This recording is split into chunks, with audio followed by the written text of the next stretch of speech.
seguimos con agenda administrativa y, bueno, hablando sobre temas universitarios, profesor. Bueno, ustedes tienen la palabra. Bueno, yo quería comentar algo.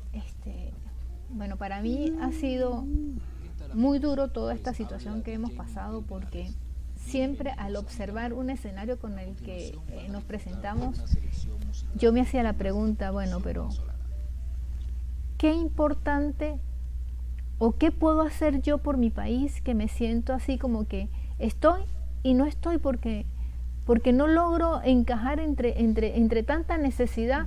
¿Cómo puedo ayudar? Y yo no sé si el profesor puede estar o no puede estar de acuerdo conmigo, pero el resultado de lo que hemos vivido durante todos estos días es, bueno, primero desgarrador. O sea, este sentimiento de todas aquellas personas que están viviendo esta situación directamente. Pero esto podemos concluir algo. La conclusión de todo esto es la destrucción que ha tenido este país durante tantos años, y sobre todo las consecuencias de haber destruido las universidades, de no tener los equipos adecuados, donde nosotros teníamos la mejor tecnología de punta, que podíamos de alguna manera tener las prevenciones de lo que podía haber ocurrido, y que nosotros tuvimos que encontrarnos en esas 48 horas como un país devastado totalmente, donde no se sabía qué hacer, donde nos agarraron a todo el mundo desprevenido. Y sobre todo por eso no hubo liderazgo. ¿Por qué? Porque faltaba el conocimiento para este tipo de ocasiones, que no estábamos preparados. ¿Por qué? Porque habíamos dejado atrás todo eso, y nosotros teníamos, y eso lo podemos observar en la Universidad de los Andes, había equipos que podían dar esos resultados de cuánto fue el sismo y todo eso. Actualmente no lo hay en el país. La conexión que hay son con países extranjeros para poder dar una información exacta. Pero entonces, profesor, esto no sería el resultado que nosotros hemos tenido durante toda esta destrucción. Mira, cuando Carolina, ni siquiera nosotros hemos tenido ese conocimiento. Carolina, hay que reflexionar. Esto nos invita a una profunda reflexión. Debemos decir también que todos estamos en shock. También eso es una realidad, y no podemos pretender que la gente dé respuesta, digamos, inmediata. La gente en sentido general, digamos, y yo pondría ahí muchas instituciones, porque están afectadas por el problema de la crisis, que es una crisis severa, profunda, una crisis económica, una crisis que nos afecta, que eso tiene su impacto. Después, mira, yo siempre hago referencia al artículo 2 del texto constitucional vigente en Venezuela. Dice: Venezuela se constituye un Estado democrático y social de derecho y de justicia. Eso se lee muy bonito, suena muy bonito, sí, pero en la práctica, pregunto, ¿se cumple? No se cumple. Que propugna como valores superiores de su ordenamiento jurídico y de la actuación, es decir, del hacer, la vida, la libertad, la justicia, la igualdad, la solidaridad, la democracia, la responsabilidad social y, en general, la preeminencia de los derechos humanos, la ética y el pluralismo político. No se cumple ese artículo. Ese artículo no se cumple. Entonces, no se cumple. Ese artículo no lo toman en cuenta en diferentes niveles. Y hay respuestas que son respuestas muy, muy puntuales de sectores que, por supuesto, por su conciencia, prestan su colaboración, dan su ayuda, pero el país como un todo compacto, bueno, está ausente. ¿Por qué?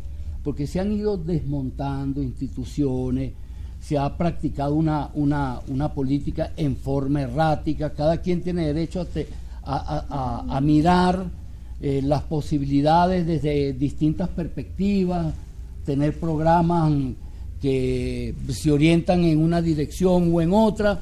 Podemos estar de acuerdo o no, pero en última instancia hay temas que son del interés nacional, hay cosas que son políticas de Estado, hay cosas que corresponden a la dignidad de un país, de una nación, y que sin embargo no se toma en cuenta. Y las dirigencias, los líderes, que nos cuesta llamar líderes a quienes por supuesto no están a la cabeza, porque eso es un anglicismo que significa leader, el que va a la cabeza, el que va conduciendo y que tiene un papel destacado. Sin embargo, bueno, esos liderazgos no están. O sea, no hay liderazgo en el país. No hay, se ha puesto a no prueba. Hay liderazgo, no hay. Y está muy cuestionado. Hay liderazgos muy no, hay muchos que dicen líderes, pero no hay ninguno que sea líderes. Muy parciales, ¿entiendes? Muy debilitados. Entonces, bueno, claro. Encima de eso, tenemos que hay una complejidad en el plano mundial. Nunca la democracia había sido tan puesta en riesgo, en peligro, tan golpeada como ahora. Por otro lado, conflictividad por doquier, intereses estratégicos, geoestratégicos, geopolíticos, que no miran sino digamos, el bien de unos determinados grupos. Se niega lo que es evidente, se pretende tapar el sol con un dedo, se dice que no hay problemas con el medio ambiente, que no hay contaminación, que no hay una relación con la naturaleza, digamos, mala, agresiva, y sin embargo, bueno, todos los días la misma naturaleza nos cachetea, nos demuestra, nos dice, bueno, hay inundaciones. Fíjate una cosa, no hay una fíjate cantidad una cosa. de conflictos. Yo vuelvo a insistir, ¿no?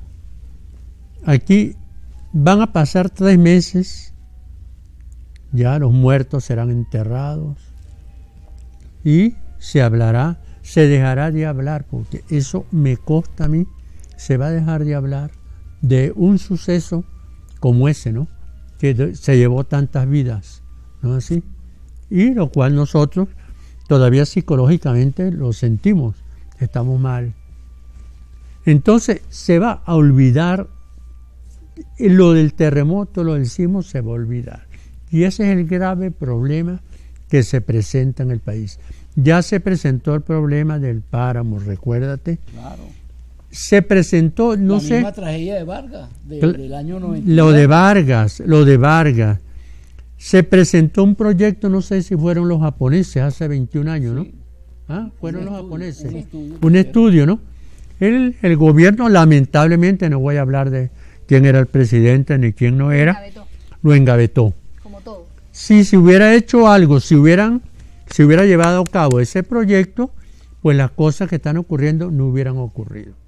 Mira, porque son cosas naturales, ¿me entiendes? Entonces yo voy a insistir en este programa, aunque me digan lo que sea, y no me importa que me digan lo que sea, porque no me importa, sinceramente no me importa. Yo voy a seguir insistiendo en este programa, en que en Mérida, el gobierno de Mérida, la Universidad de los Andes, las instituciones de Mérida, la Cámara de Comercio, ¿no?, que es tan importante, tienen que tomar el liderazgo de una política antisísmica en el estado de Mérida. ¿Y cómo es en muchos temas? Eso tiene que hacerse obligatoriamente. Pero fíjate un momentito, presentar un proyecto. Vamos a dar 30 días para presentar ese proyecto. En ese proyecto debe decir, señores, en 1 o 2 meses vamos a tener en funcionamiento el aeropuerto. En 1 o 2 meses vamos a tener tal cosa. En 1 o 2 meses un proyecto donde nosotros podamos reclamar y ver que se están cumpliendo las cosas. Entonces ya vamos a hablar, ya nos vamos otra vez de descanso, vamos a la última parte. Y yo quisiera que ustedes también todos me dijeran cuál sería el camino de Mérida. Pero es mi pregunta.